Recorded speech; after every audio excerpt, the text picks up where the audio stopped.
Bom, nessa aula a gente vai seguir avaliando então os absorvedores de membrana e vai falar um pouco mais da impedância de superfície desses absorvedores e de como fica a absorção, dependendo dos parâmetros que eu tenho para o meu absorvedor. E dar algumas diretrizes também sobre o projeto desses absorvedores. Beleza, então a gente viu na aula passada, né, o nosso absorvedor de membrana, feito pela membrana, que constitui aqui a nossa massa do nosso sistema de 1 grau de liberdade, e a cavidade, que vai ter um pouquinho de material poroso e um gap de ar, e isso aqui vai fazer a nossa mola. A absorção, a maior parte das perdas acústicas vão ser dadas aqui pelo material poroso e por perdas estruturais na membrana, que no caso do modelo que a gente vai derivar nessa aula e que está derivado no livro, são modelos que não consideram perdas estruturais. Para considerar perdas estruturais, a gente precisa de um modelo mais complexo, provavelmente numérico. Então a gente viu como calcular as frequências de ressonância na aula passada, e a gente viu que é muito útil, né? Já que a gente vai ter um bocado de material poroso dentro da cavidade, um gap de ar, e essa expressão aqui só assume que tem ar dentro da cavidade. A gente viu que a gente nunca vai acertar exatamente em uma dessas frequências, mas que provavelmente a nossa ressonância vai estar entre essas duas frequências. Beleza. Então a gente viu essas duas frequências de ressonância e agora a gente pode partir para o cálculo da impedância de superfície, já que essas frequências de ressonância não nos dão qualquer informação sobre as características de absorção do nosso absorvedor de membrana. Beleza, então a gente tem o nosso absorvedor de membrana e ele é um sistema multicamadas, né?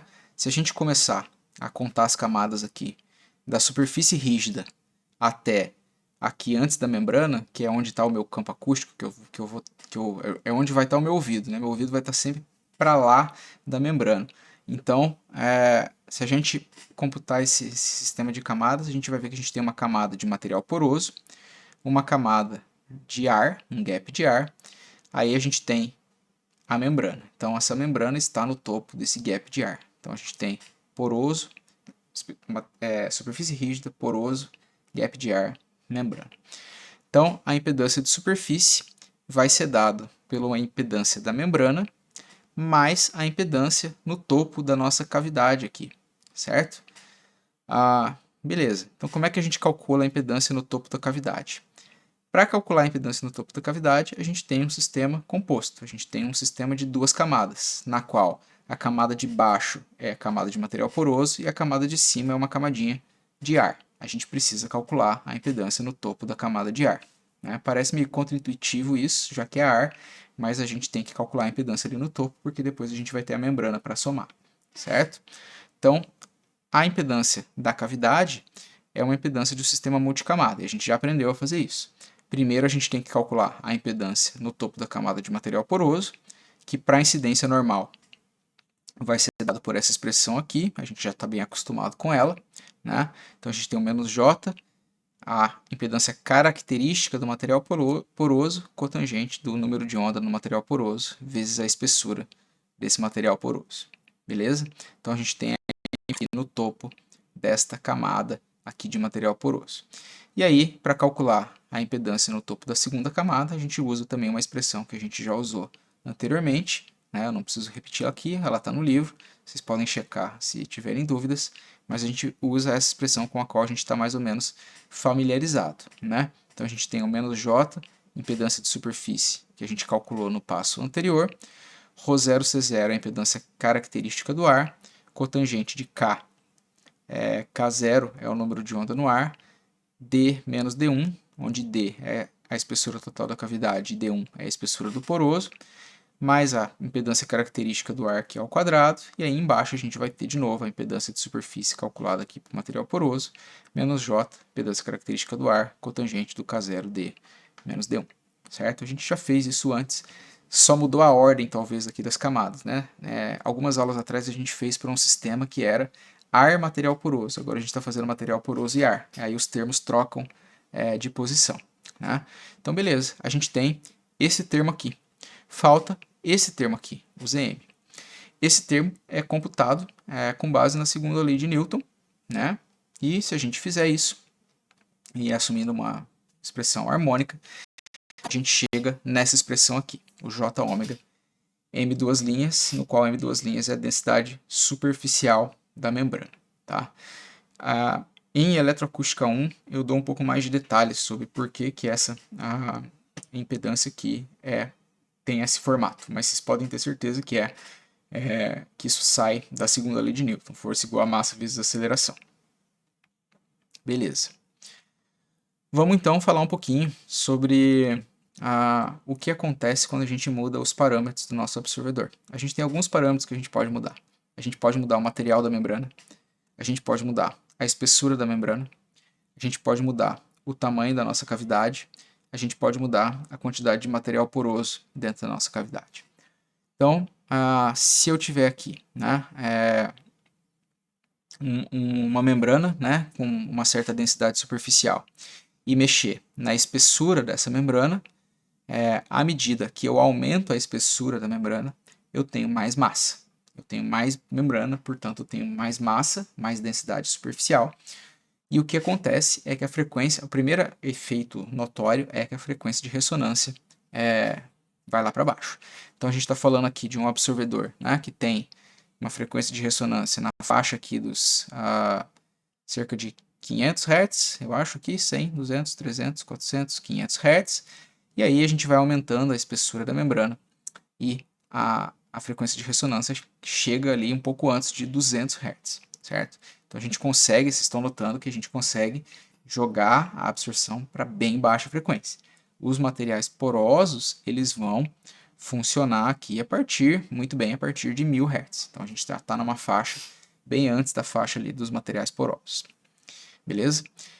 Joia. Outro efeito que acontece quando a gente aumenta a massa da membrana é um efeito indesejado. É o efeito de reduzir a faixa de absorção. Então, o que acontece? Vocês percebem que, por exemplo, aqui, ó, a faixa que vai que está acima de 0,8, nesse caso aqui, é bem maior do que a faixa que está acima de 0,8 nesse caso aqui. Então, à medida que eu aumento a minha massa da minha membrana, o que acontece é que eu jogo a frequência de ressonância lá para baixo, mas ao mesmo tempo eu fecho o meu pico de absorção. Eu já vou falar por que isso é indesejado. Aqui a gente tem uma mudança de densidade do material, usando diferentes materiais como madeira, ou um PVC ali, que era usado antigamente para fazer outdoor, né? Era um material flexível, assim, PVC, que a gente aproveitou para fazer absorvedor de membrana, e um alumínio que tem uma densidade bem alta.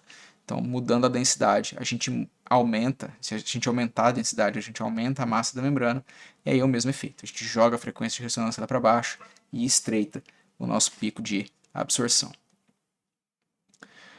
Aqui a gente tem o efeito de material poroso na cavidade, né? Então, para uma cavidade que tem cerca de 10 centímetros de espessura, a cavidade total, a gente está variando aqui a quantidade de material poroso dentro da cavidade, e aí dá para observar que com pouco material poroso, por exemplo, essa curva aqui e essa curva aqui, né, essas duas, a gente tem pouca absorção, né? E aí vocês veem que a frequência de ressonância aumenta um pouco, é o 60 sobre, né, o raiz quadrado de MD, e aqui, quando a gente tem mais material poroso, a gente está falando dos 50 sobre. Então, muda a frequência de ressonância, isso é bem notório, e muda muito a absorção. Se a gente tiver pouco material poroso na cavidade, talvez a nossa absorção seja ineficiente, tá? Então, a gente precisa ter um suficiente de material poroso para ter uma alta absorção. Chega um ponto em que dá para perceber aqui, né, que a absorção do absorvedor que tem 8,5 cm de material é um pouquinho maior do que a dos outros dois. E os outros dois têm mais material, então tem menos absorção. Isso provavelmente tem a ver com a relação de velocidade de partícula, né, e do material poroso, mas de fato o que tende a acontecer é que a gente chega no máximo para aquela ressonância e a partir dali a gente tem um pequeno decréscimo da absorção, só que a gente tem uma vantagem, que é uma pequena vantagem também, ela não é muito grande. A gente decai um pouco a absorção, ok, isso é ruim, mas a gente ganha um pouquinho de banda de absorção. Então é difícil de ver nessas curvas aqui, do jeito que elas estão plotadas, mas de fato a faixa de absorção aumenta um pouco à medida que eu aumento a quantidade de material poroso.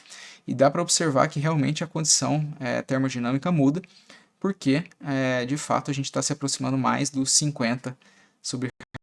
Então vocês veem que a faixa de frequência de ressonância fica entre aquelas duas frequências ali. Joia. Se a gente aumentar então o tamanho do nosso absorvedor, o volume da nossa cavidade, no caso a espessura da nossa cavidade. Se a gente fizer isso, o que a gente está fazendo e mexendo é na constante de mola do nosso absorvedor. A gente está deixando a mola do nosso absorvedor de membrana mais flexível, né? A mola acústica dele mais flexível, porque o volume da cavidade aumentou. E o que a gente faz, o que a gente nota, são dois efeitos benéficos de aumentar a espessura da cavidade. Quando eu aumento a espessura da cavidade, eu jogo a ressonância mais lá para baixo, então brincando com esses dois parâmetros, massa e espessura da cavidade, dá para jogar a ressonância para uma frequência bem baixa. No entanto, quando eu aumento o volume da minha cavidade, eu também ganho banda de absorção.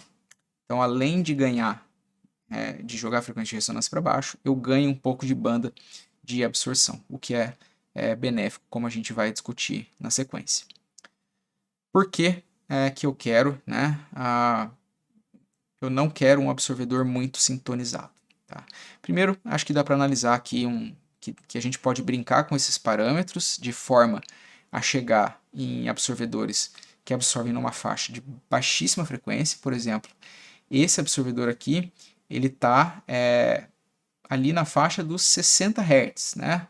Então, ele está numa frequência bem baixa, uma frequência que o material poroso não vai chegar e não vai conseguir absorver, né? Tudo isso, né, 60 Hz de absorção máxima, foi obtido com 20 centímetros de cavidade. Então é uma cavidade que não é exatamente pequena, mas ela tem 20 centímetros, né? Quantos metros eu ia ter que botar de material poroso para absorver nessa faixa? Muito, né? Muito mais do que 1 metro de material poroso, por exemplo, para absorver nessa faixa de frequência, certo? Então, brincando com esses parâmetros de espessura da cavidade, material da membrana, espessura da membrana e número e tanto de material poroso que a gente tem na cavidade, a gente consegue otimizar o nosso absorvedor de membrana e chegar em absorvedores bem interessantes aí para aplicações práticas. E na prática, quando a gente vai fazer o projeto de uma sala, os absorvedores de membrana vão ser usados para tratar a faixa de baixas frequências, uma faixa que os absorvedores porosos não conseguem chegar. E provavelmente os absorvedores de placa perfurada também não conseguem chegar em tão baixas frequências assim. Então, quando a gente está falando de 60, 50 Hz, 80 Hz até, a gente está falando de absorvedor de membrana tipicamente. E a gente pode analisar a resposta em frequência da nossa sala, e a gente vai perceber que nessa faixa de baixa frequência, e a gente vai ver isso no capítulo 4, a nossa resposta é composta pela composição de uma série de ressonâncias acústicas, uma série de modos acústicos. E na FRF isso vai se expressar com uma série de ressonâncias e antirressonâncias, certo? Então imagina que a gente tem essa ressonância aqui, né? Perdida aqui, né? Ali um pouquinho maior que 50, sim, provavelmente vai estar na faixa desse absorvedor de membrana aqui. Então a gente tem esse pico aqui. Aí eu projeto, vamos supor que eu saiba que eu tenho esse pico, essa ressonância na minha sala, e eu falo assim, vou projetar um absorvedor então para matar aquele pico ali. Aí o que eu faço? Projeto um absorvedor que tem uma banda muito estreita. O que vai acontecer? Na hora que você executar o seu projeto, fabricar o teu absorvedor de membrana, ele não vai ter exatamente aquela frequência de ressonância. E aí você vai ter, né, um desvio entre o mundo real, que é a tua FRF, e o teu absorvedor de membrana.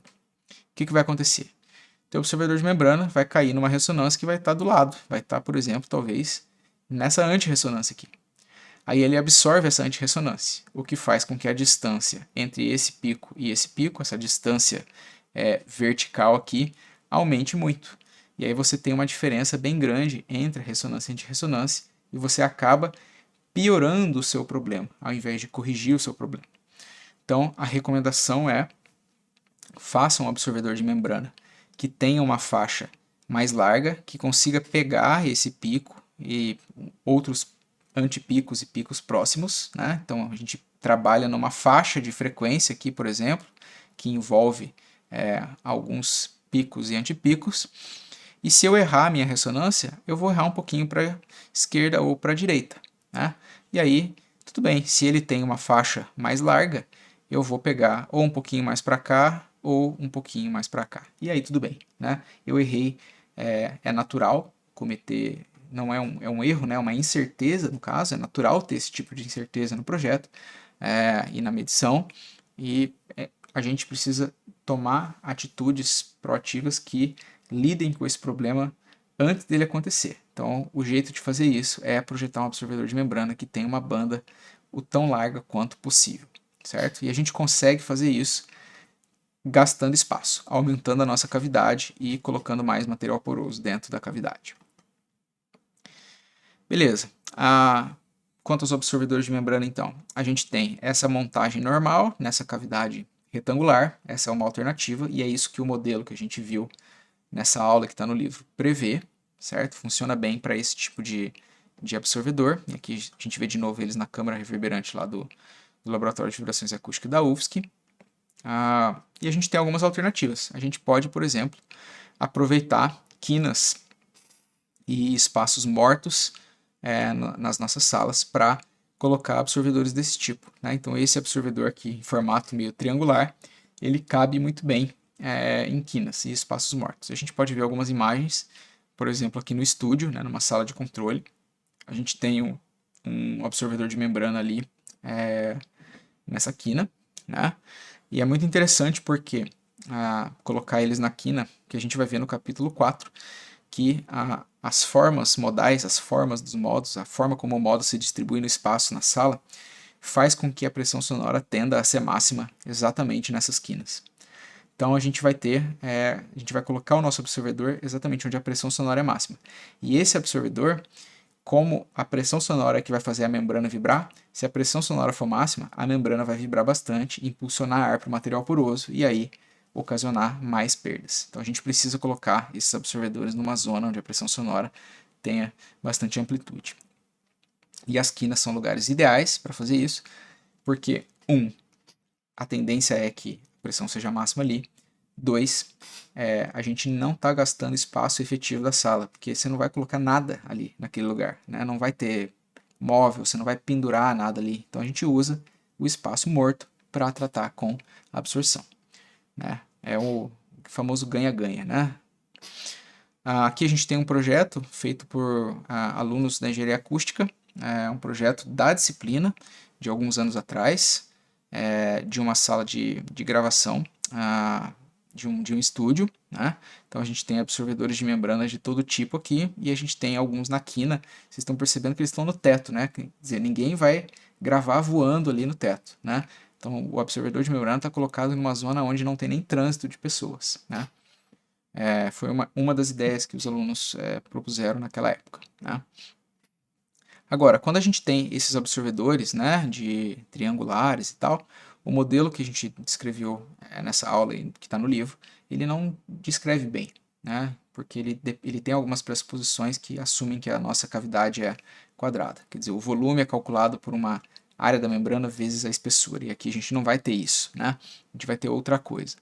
Então, uma forma de lidar com esse problema é usar modelos numéricos. Então, a gente pode usar um modelo de elementos finitos, por exemplo, para modelar a cavidade, modelo para modelar a membrana, e a gente pode fazer um acoplamento fluido-estrutura entre a parte estrutural e a parte da cavidade, né, que tem o ar e o material poroso. Então, quando a gente vai para absorvedores de geometria mais complicada, a gente precisa apelar para esse tipo de ferramenta, tá? E a gente tem, né, trabalhado no desenvolvimento desse tipo de ferramenta também no nosso curso, como projetos de pesquisa, etc. A gente acha que isso pode tanto nos servir bem, como servir bem à comunidade também. Então, outros efeitos dos absorvedores de membrana. Frequentemente a gente vê material poroso sendo ensacado em plástico, né? Isso acontece para proteger o material poroso. Ou então a gente vê nos cinemas, por exemplo, ou em outras aplicações, os materiais porosos absorvedores com um tecido na frente, né, por motivos estéticos, né. Então, isso vai mudar um pouco o comportamento do nosso absorvedor, né, poroso no caso. Esse tipo de coisa não é para fazer um absorvedor de membrana, mas você acaba fazendo sem querer, especialmente se o teu invólucro for fechado, né, como é o caso do plástico, ele não é poroso. Então, o plástico não deixa o ar passar e ele vai funcionar como uma membrana. Então, quando a gente mede esse tipo de absorvedor ensacado, né, colocado dentro de um plástico fechado para proteger de sujeira, etc., a gente acaba não medindo mais essa característica do poroso, que é a absorção alta lá em alta frequência, mas a gente acaba medindo uma grande ressonância, né, que tem uma banda super larga, como a membrana é super fininha, super leve, acaba que a gente não joga muito para baixa frequência, mas a gente acaba perdendo um pouco de desempenho em alta frequência, certo? Então, isso acontece quando a gente tenta proteger o nosso material poroso por algum motivo que pode ser necessário, né? No caso do tecido, como o tecido normalmente é mais poroso, a gente não incorre em muitos problemas, e aí a diferença de desempenho entre o material com tecido e o material sem tecido é bem baixa, desde que o tecido permita a passagem do ar, né? Então, quando a gente vê tratamento em cinema, por exemplo, se vocês olharem perto, né, quando a gente tiver a chance de voltar para o cinema, vocês vão perceber que o tecido ele é bem poroso, certo? Bom, sobre os absorvedores de membrana, era isso. E a partir daqui a gente vai lidar então com os absorvedores de Helmholtz, de placa perfurada e microperfurada. Até mais.